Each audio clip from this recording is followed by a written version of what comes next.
Assalamualaikum warahmatullahi wabarakatuh. Salam belajar, suka belajar. Halo sobat, bertemu lagi bersama Kak Kundria di channel Mata Kundria. Nah, kali ini kakak bakal ngebahas seputar worksheet. Worksheet itu adalah neraca lajur. Nah, ini sudah mulai memasuki bagian laporan keuangan, teman-teman. Jadi, sebelum kita masuk ke yang namanya laba rugi, kita harus melalui dulu yang namanya neraca lajur atau worksheet. Worksheet itu dalam bahasa Latinnya Inggris gitu ya, teman-teman. Nah, kalau kita mau membuat worksheet itu biasanya setelah kita membuat jurnal penyesuaian. Nah, buat teman-teman, kemarin Kak Kun kan sudah ngebikin jurnal penyesuaian. Yang kebingungan, maksudnya pengen tahu jurnal penyesuaian itu seperti apa, boleh banget setelah nonton ini atau mau sekarang pindah ke jurnal penyesuaian dulu, nggak apa-apa teman-teman, asalkan nanti kembali lagi ke sini. Karena jurnal penyesuaian itu sangat erat hubungannya dengan worksheet. Nah, kalau guru Kak Kun itu zaman SMK itu sering bilang bahwa jurnal penyesuaian itu kuncinya laporan keuangan. Kalau jurnal penyesuaiannya salah, sampai akhir pun juga akan salah. Jadi teman-teman, di saat ngebuat soal akuntansi harus perlu diperhatikan di bagian jurnal penyesuaian. Oke, kita nggak ngebahas itu, kita langsung masuk aja ke neraca lajur ya teman-teman. Jadi seperti biasa, kalau kita mau ngebikin suatu jurnal, baik itu jurnal umum, jurnal penyesuaian, neraca lajur juga, kita harus membuat yang namanya kepala atau kopnya ya. Di mana kopnya ini? Yang pertama itu adalah nama tokonya, yang kedua itu nama jurnalnya, dan yang bagian bawah itu periodenya. Di sini Kak Kun contohkan bahwa di sini merupakan PT Berubah Baik, yaitu neraca lajur per 31 Desember 2020. Yang perlu kita catat dalam worksheet itu ada 5 bagian teman-teman. Yang pertama neraca saldo. Nah, neraca saldo ini tahap yang pernah kita lakukan ya, tahap setelah kita ngebuat buku besar teman-teman. Nah, setelah kita buat buku besar, kita golongkan ke dalam yang namanya neraca saldo. Nah, saat masuk worksheet kita tinggal tulis aja nominalnya sesuai dengan yang ada di neraca saldo setelah kita buat buku besar ya teman-teman. Ini tidak perlu Kak Kun contohin nominalnya, Kak Kun masuk ke alur-alurnya gitu ya. Nah, yang bagian kedua itu ada yang namanya penyesuaian teman-teman. Seperti yang tadi Kak Kun sampaikan bahwa kunci laporan keuangan ada di jurnal penyesuaian. Nah, jurnal penyesuaian ini tinggal kita masukkan saja teman-teman. Waktu itu kan kita sudah ngebuat jurnal penyesuaian seperti apa, nominalnya seperti apa, tinggal kita masukkan di bagian sini. Nah, biasanya jurnal penyesuaian itu ada akun baru. Misalnya ada akun baru, teman-teman bisa tulis di bagian bawah. Bagian sini ya. Nah, di bagian yang ketiga itu ada namanya neraca saldo setelah penyesuaian.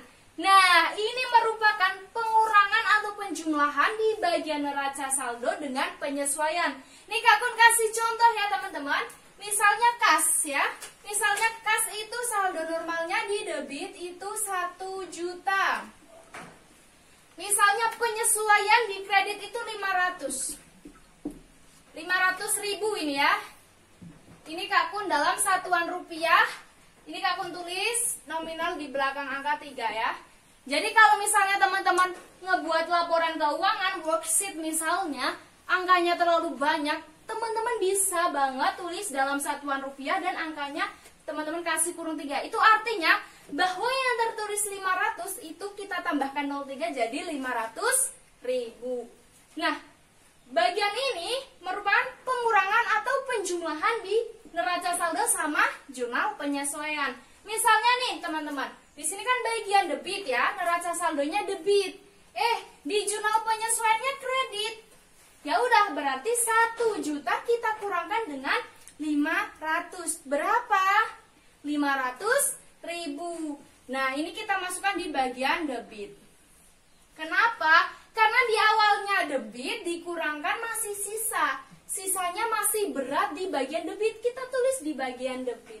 Nah, ada lagi misalnya teman-teman. Perlengkapan itu contohnya 700.000. Di jurnal penyesuaian nggak ada yang namanya perlengkapan. Ya udah, tinggal kita masukkan aja di bagian neraca saldo setelah penyesuaian. Intinya, ada nggak adanya penyesuaian, tinggal kita geser aja ke neraca setelah penyesuaian. Tujuannya penyesuaian ini hanya mengurangkan sama menjumlahkan di bagian neraca saldo. Kalau nggak ada, tinggal kita geser aja teman-teman. Contoh lagi nih, terkadang ada di bagian debitnya itu 300, di penyesuaiannya itu 500. Kita lihat, ini kan pengurangan sama pembagian ya, pengurangan sama penjumlahan. Ini bagian debit, ini, sebentar, ini misalnya kredit ya teman-teman. Debit ketemu kredit, harusnya itu kan dikurang. 300 dikurangi 500 berapa? 200. Ini kan minus. Terus gimana kak? Ya udah, kita masukkan aja di bagian kredit 200. Kenapa? Karena fungsi debit sama kredit ini kan buat mengurangkan. Jika berat di sebelah debit, kita lanjutkan di debit. Jika berat di sebelah kredit, kita tulis aja di kredit. Contohnya yang tadi. Misalnya di neraca saldo debitnya 300. Di penyesuaian kredit 500. Mana bisa 300 kurangi 500? Utang kan? Nggak perlu seperti itu. Di worksheet atau neraca lajur tinggal kita pindah aja ke kredit. Betul kan? Nah, sampai seterusnya ke bawah teman-teman. Sampai terus ke bawah, Dan ini harus balance. Neraca saldo harus balance. Balance-nya di awal, karena ini di bagian pas setelah kita bikin buku besar. Penyesuaian juga harus balance. Antara debit sama kredit harus balance. Ini kita buat di mana? Di jurnal penyesuaian. Ketika ada terjadi kekurangan atau kelalaian dalam pencatatan, kita tulis sebagai jurnal penyesuaian. Nah, neraca saldo juga harus balance, teman-teman. Balance-nya gimana? Ya setelah kita kurangkan di neraca sama penyesuaian atau kita jumlahkan, harus hasilnya seimbang. Misalnya nggak seimbang gimana kak? Gampang teman-teman, kita tinggal koreksi aja. Dalam penghitungan ini, biasanya nih waktu Kak Kun masih SMK, Kak Kun juga sering terjadi ketidakbalancean ini ya. Itu dikarenakan keliru dalam melihat. Nah, seperti perlu teman-teman lihat di depan bahwa worksheet itu banyak kotaknya. Debit, kredit, debit, kredit, debit, kredit. Nah, untuk mengantisipasi seperti itu, biasanya Kak Kun kasih pulpen warna. Kalau itu latihan soal, kalau ujian nggak boleh ya. Kak Kun kasih pulpen warna, ini misal merah, ini merah, ini merah. Jadi ketika kita lihat, oh ini debit, ini kredit, oh berarti dikurang. Terkadang kita kekeliruannya tuh begini, ini debit, ini kredit. Karena kita nggak lihat ini debit kredit, ini langsung tak tambah aja, langsung tambah. Nah itu bisa terjadi kekeliruan. Oke, ini sampai sini udah paham ya teman-teman? Nah, yang di bagian laba rugi, ini yang keempat ya. Nah, di bagian laba rugi, yang kita tulis hanya pendapatan dan beban. Ingat teman-teman, yang ditulis adalah pendapatan sama beban. Nah, pendapatan sama beban biasanya itu di akun di nomor 4 sama 5. Itu udah paten ya. Nah, kita tulis aja di bagian pendapatan sama beban. Misalnya nih, pendapatan jasanya 1 juta. Bebannya itu ada beban sewa, beban gaji, beban bunga, sama beban perlengkapan. Kita ibaratkan di sini bebannya 100 semua ya. Itu ada berapa? 1, 2, 3, 4, 5. Ini Kak Kun ibaratkan ya, 100. Nah, kita jumlahkan teman-teman. Kita turunkan ya. Intinya teman-teman harus ingat bahwa di bagian laba rugi yang diisi hanya pendapatan sama beban. Kita turunkan aja, ini 1 juta. Ini berapa? 500. Nah, setelah seperti ini, kita kurangkan. 1 juta kurangi 500 berapa? 500. Nah, terus di bagian laba rugi sama neraca akhir itu ada 3 kolom. Fungsinya itu apa sih Kak Kun? Fungsinya di bagian sini untuk menjumlahkan di awal. Nah, di bagian bawah itu untuk mengetahui debit atau kredit dalam artian laba apa rugi. Laba di posisi debit, rugi di posisi kredit. Kita mendapatkan uang 1 juta. Beban yang kita keluarkan 500. Otomatis kita untung dong. Kalau untung kita tulis di sini, teman-teman. Kita tulis di bagian debit kalau untung. Lah, kalau misalnya nggak untung gimana, Kak? Misalnya ya, ibaratnya ini 500, misal ya. Ini Kak Kun arang ini 500, bebannya 1 juta. Ya, teman-teman di sini tulis 500, di sini 1 juta. 500-nya kita tulis di sini. Nah, itu namanya rugi. Nah, setelah seperti ini kita jumlahkan. Nah, ini terjadi yang namanya balance. Balance yang dikatakan balance itu di bagian bawah. Bagian atas itu hanya tahap mula-mula. Bagian tengah ini adalah keterangan laba atau rugi. Seperti yang tertera di kolom atas, laba atau rugi. Jika pendapatan lebih besar, itu berarti laba. Jika pendapatannya lebih kecil, itu berarti rugi. Laba ditulis sebelah sini, debit. Kalau rugi di sebelah, kredit. Nah, ini keunikannya. Setelah memasuki laporan laba rugi, kita masuk ke neraca, teman-teman. Neraca itu bagian kelima. Langkah pertama, yang dinamakan laba atau rugi, kita geser ke neraca. Ini yang menjadi, ibaratnya itu menjadi keunikan menurut Kak Kun. Kenapa? Laba di sini tertulis di bagian debit. Kita tulis di neraca, kita tulis ulang 500. Tapi di bagian kredit, teman-teman. Paham nggak maksudnya? Maksudnya tuh begini, teman-teman. Bahwa pengakuan laba di bagian laporan laba rugi itu sifatnya real atau nyata.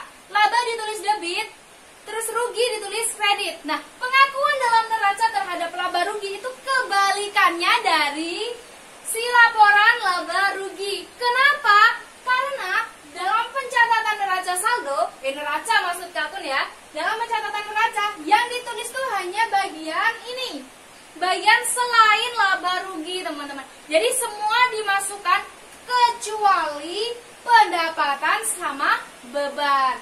Nah, terus kita ambilnya dari mana, Kak? Ambil angkanya ya. Ambil angkanya tuh di bagian neraca saldo setelah penyesuaian. Kenapa? Karena itu yang telah kita kurangkan dengan penyesuaian. Jadi kita jangan menggunakan yang sini. Biasanya tuh ketidakbalansan, kekeliruan itu terjadi karena adanya kesalahan dalam melanjutkan ke bagian sini. Ini kan sama-sama neraca. Kadang kita keliru. Neraca ini kita masukkan di saldo sini. Tidak. Bahwa yang kita masukkan itu di bagian neraca saldo setelah penyesuaian. Ini Kak Kun singkat NS. Kenapa? Karena ini tempatnya tidak muat ya. Jadi dimaklumi. Jadi ini neraca saldo setelah penyesuaian. Yang bagian selain pendapatan sama jasa kita tulis di sini semuanya. Setelah sudah, kita jumlahkan di sini. Ibarat kata di sini adalah jumlahnya di bagian kredit itu 500. Jangan Kak Kun samakan ya, nanti teman-teman bingung. Ibaratnya di sini 600 gitu ya. Ibaratnya 600. Nah, ibaratnya di bagian debit 1.100.000. Nah, terus kita turun ke bawah. 1.100.000, di sini juga 1.100.000. Nah, ini yang dikatakan dengan balance. Ini terlihat berbeda kan teman-teman? Beda. Karena sejatinya berbeda, nggak sama. Yang dikatakan balance itu bukan dari neraca saldo sampai sini balance angkanya sama, bukan. Tapi bagian neraca saldo posisi debit sama kreditnya balance, bagian penyesuaian debit sama kreditnya balance, neraca saldo setelah penyesuaian debitnya sama kreditnya balance, dan seterusnya. Itu yang dikatakan balance.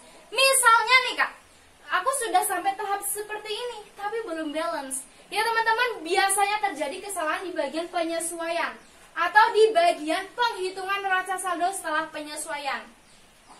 Karena teman-teman kita harus ingat bahwa penyesuaian itu adalah jantungnya laporan keuangan. Jadi kita harus benar-benar memahami itu sebelum kita masuk ke tahap selanjutnya. Jadi buat teman-teman yang bingung jurnal penyesuaian seperti apa, boleh banget nonton video Kak Kun ya.